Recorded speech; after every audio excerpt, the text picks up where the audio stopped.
Nifty gains 10% in 2025 but underperforms its Asian peers. The best performing indices are PSU banks, metals and auto, while media, realty and IT fall the most in 2025. For the day, the Nifty snaps its 4-day losing streak to end 2025 higher amid broad-based gains. A news lease of life for Vodafone Idea. The government freezes AGR dues worth more than 87,000 crore rupees for the next 5 years, reschedules payments over a 10-year period starting FY32. The stock falls 10%, briefly slips below its FPO price as well of around 11 rupees a share. Steel stocks rally after the government imposes safeguard duties on select steel imports for 3 years. Duties of up to 12% will be imposed as per the DGTR's recommendations. JSW Steel and Tata Steel are top Nifty gainers.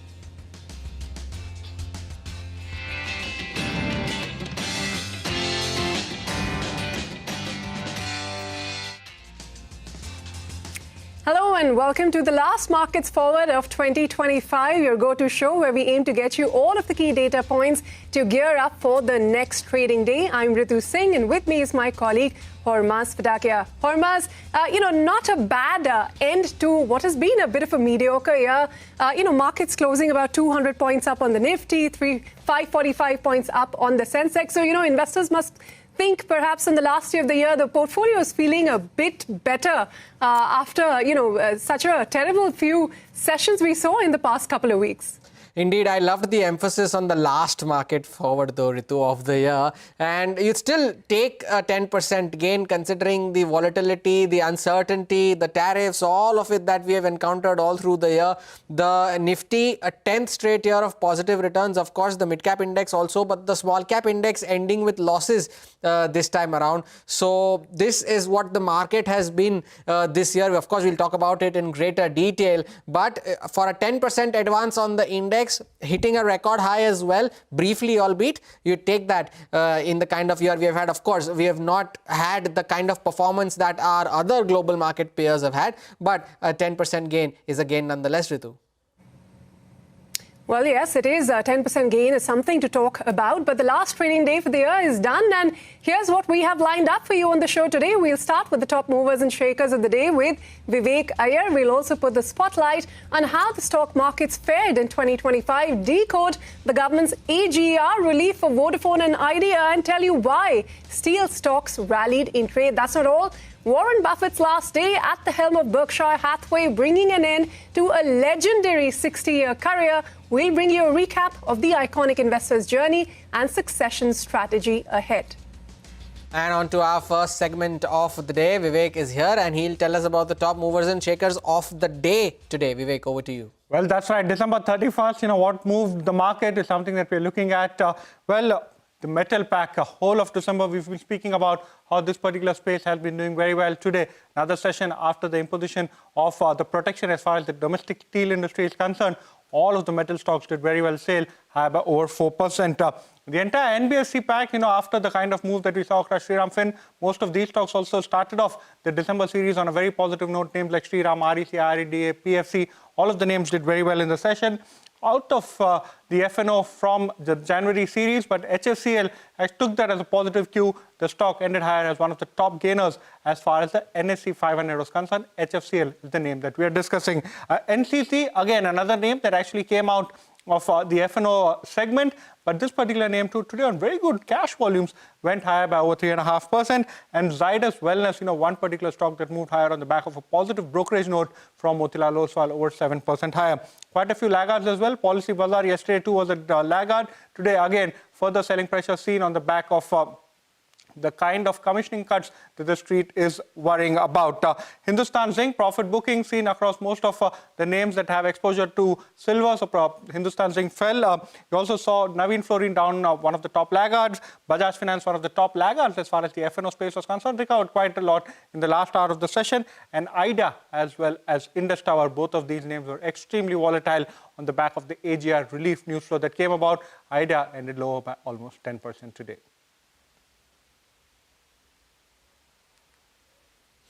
And now to take the discussion forward, I've been joined by Mayuresh Joshi of William O'Neill and Sudeep Shah of SBI Securities. Gentlemen, good evening. Thank you for joining in. Start off with you, Sudeep. The index has ended above the 26,000 mark today, but of course it can be the year-end NAV propping and so on and so forth.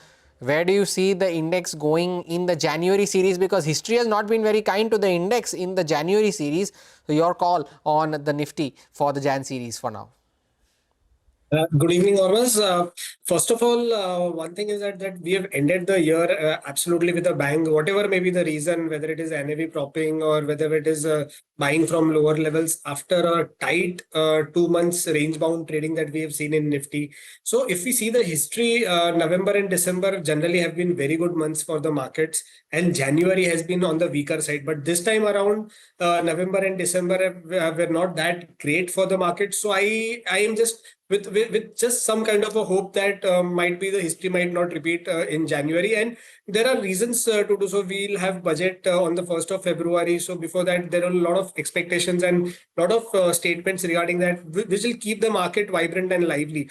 So overall, if you see last 6 weeks, Nifty has been in a range. But last few sessions, we have seen banking, we have seen auto, we've seen a lot of sectors as well as sub-sectors reviving from lower levels. So that is giving me some kind of a hope. And if we see the levels, 25,850, 25,900 will act as an important support. On the upside, we expect levels of 26,400, 26,500, a new all-time high to be witnessed on Nifty in the coming few weeks. Bank Nifty, Sure. 58. Okay, Mayuresh and Sudeep, hold on. We have another news we'll focus on today, and it's really been the stock of the last hour, at least, if not the last few days. New lease of life for Vodafone Idea after the government freezes AGR dues worth more than 87,000 crore rupees for the next 5 years. The government has rescheduled payments over a 10-year period starting FY32. The stock tumbled 9% despite that news. Ashmit Kumar is here to take us through the details of what has been offered in terms of relief for Vodafone today. Ashmit? Well, there are 4 key takeaways that we need to bear in mind as a part of this relief package that has been cleared by the cabinet. Number one, we understand is that there will be a freeze as far as the AGR dues is concerned. That freeze is as of 31st of December 2025. The amount in question is 87,695 crore rupees. That's the first leg. The second is that for the next 5 fiscal years, beginning FY27, stretching all the way till FY31, there will be a moratorium on payout of dues. So essentially, protecting Vodafone Idea to the extent that no AGR payments will be required to be made. That's the second leg. The third is that there will be a 10-year payment schedule that has been proposed that will begin from FY32, stretch all the way across to FY41. Now, that's the third leg. The fourth is perhaps, however, the most critical aspect of it, and this has been a long-standing demand of Vodafone Idea. Vodafone Idea has been talking about how this AGR amount that was finalized was erroneous. There was double counting of various entries, that there were arithmetic errors in computation of this finalized amount, and therefore Vodafone Idea for long had been seeking a reassessment, a recalculation of all these dues. That is a demand that has been agreed to by the cabinet. The cabinet saying that yes, going forward there will be a government-appointed committee that will be reassessing these AGR dues in question, and then will arrive at a final amount that will be payable by Vodafone Idea. So clearly, important relief package being proposed, being cleared by the cabinet. But having said that, there is also just a final caveat to bear in mind that there are smaller dues for FY18 and FY19. That is something for which the cabinet is clear that payment is likely to continue. But for all other dues, moratorium for the next 5 years, then a 10-year payment schedule, and of course the finalized dues will have to be cleared by a new government-appointed committee. Back to you. Ashmit, thank you for that update there. Mayuresh, you heard Ashmit there. A lot of uncertainty still surrounding Vodafone Idea. But of course, one thing being clear that the government does not want a duopoly in this sector. But with the kind of news that was priced in, do you still believe that there is still more chaos that is still left before things come to a standstill?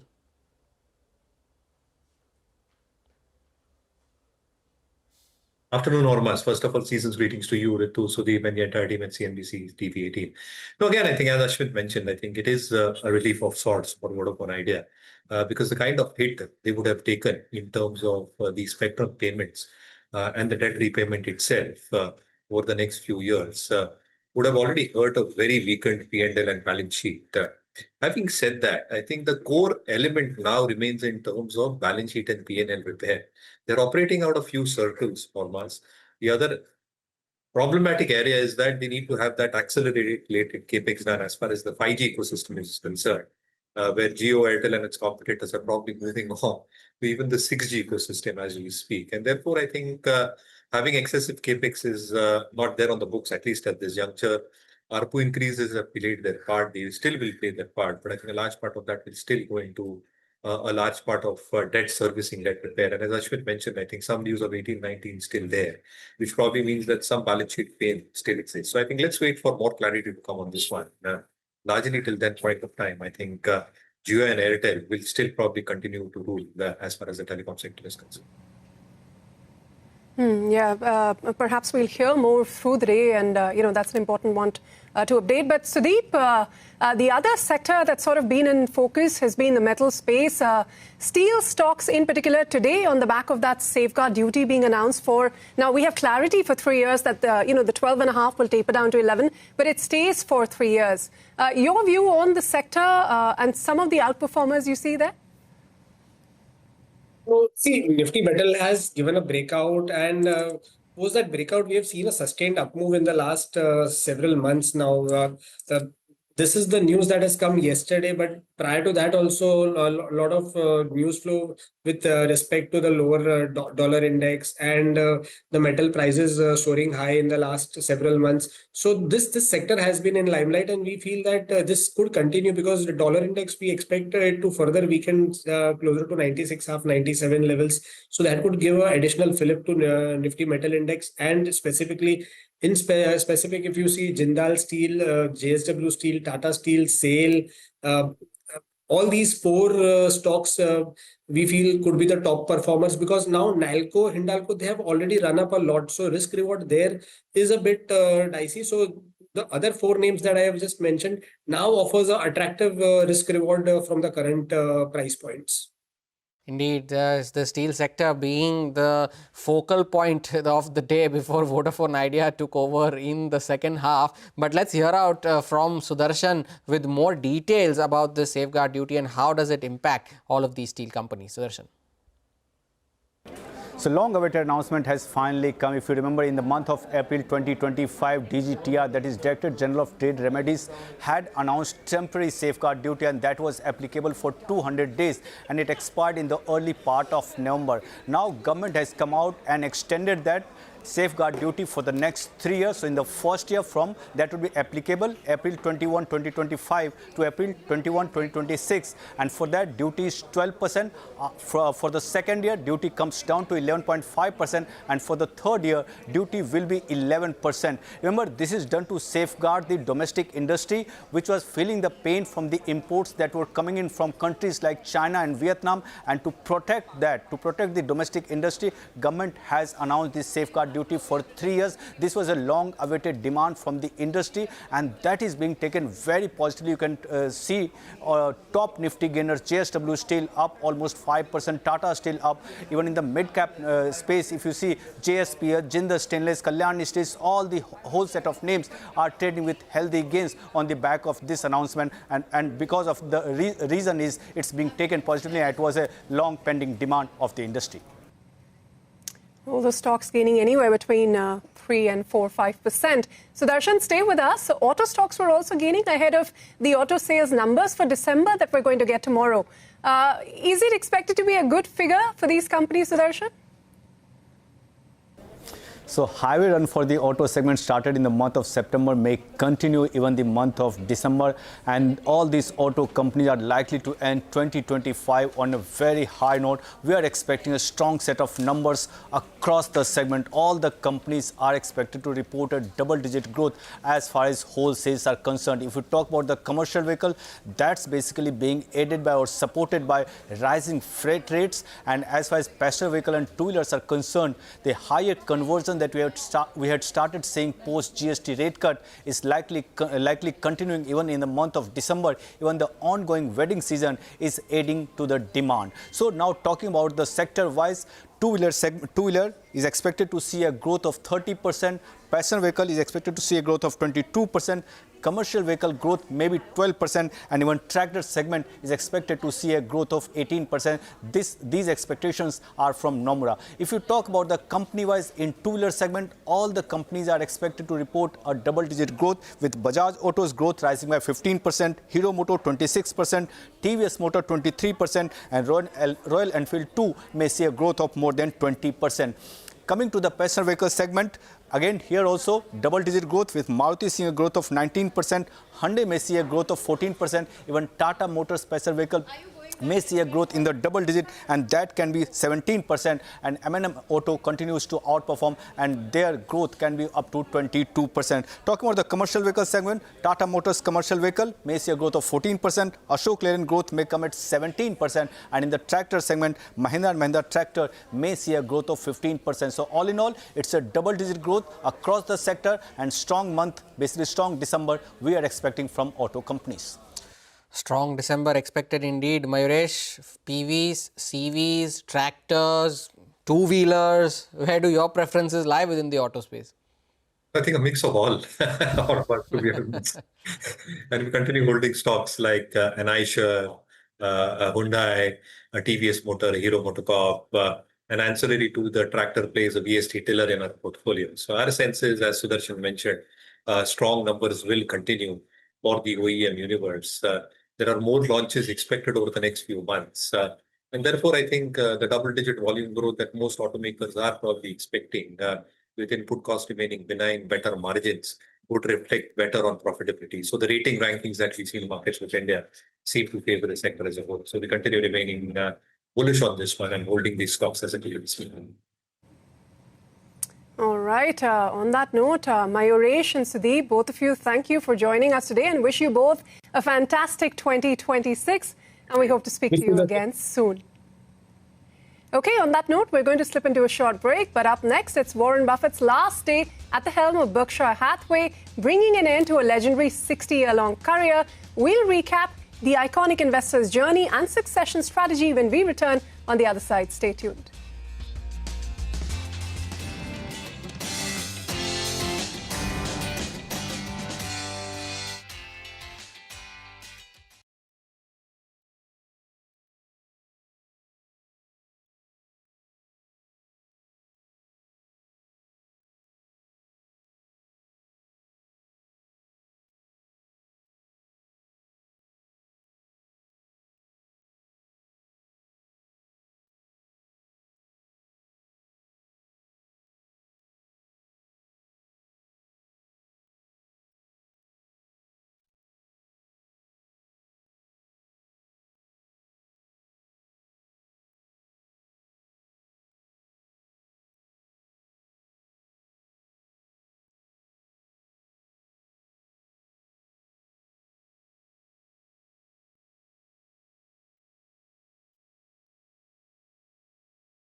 Welcome back. You're watching Markets Forward. Now let's take stock of the top corporate voices of the day. Blue Star is positive on FY27 and it is eyeing 15% growth over FY25. Speaking to CNBC-TV18, the company's MD B. Thiagarajan said it has seen an improvement in sales over November and December. He added that inventory levels would normalize to 40 to 45 days in the coming weeks. The other stock is Bharat Forge that gained in trade after it won its largest ever small arms deal from the Ministry of Defence. In a conversation with CNBC-TV18, the firm's MD Baba Kalyani said that 60% of the order of the 4.25 lakh carbines will go to Bharat Forge, adding that this will help create capabilities to create an international market for the product. He also pointed out that 100% of the gun was made in the company's plant. He said that while it had the capacity to make 50,000 to 60,000 such arms per year, it can easily double that capacity.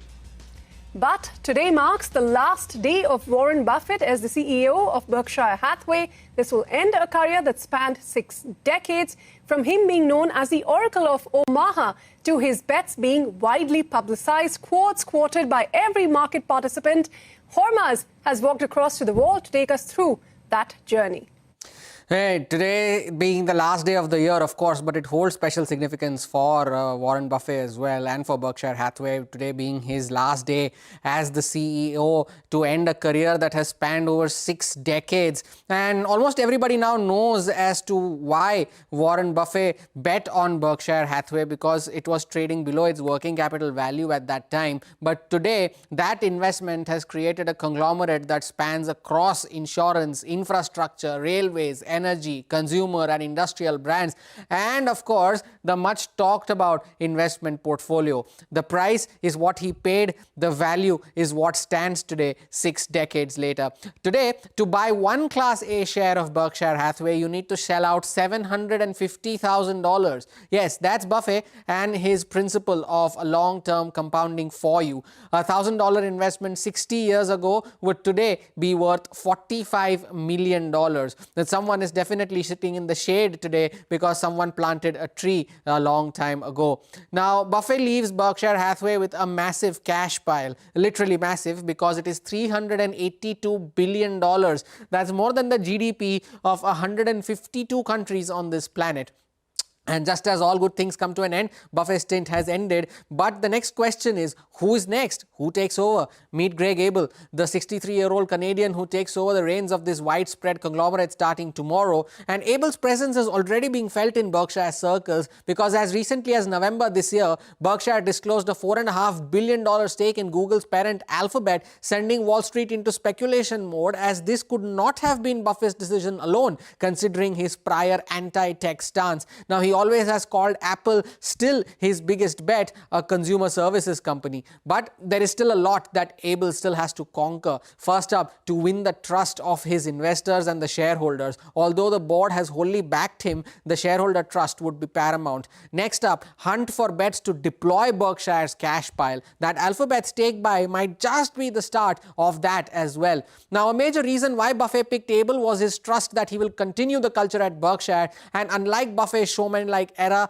or his aura, Abel prefers to stay away from the limelight and let his work talk. Now, he was also once hailed for this attitude by the late Charlie Munger. With Buffett at the helm of Berkshire, there was a sense of continuity, the thought that he'll be around forever, but that's not the case. Will Berkshire still be Buffett's Berkshire, or will Abel be able to turn in a new chapter in this story? Well, he stepped into the shoes that once looked impossible to fill. While they may not be impossible, they are certainly large ones, $1 trillion and a more at large for sure.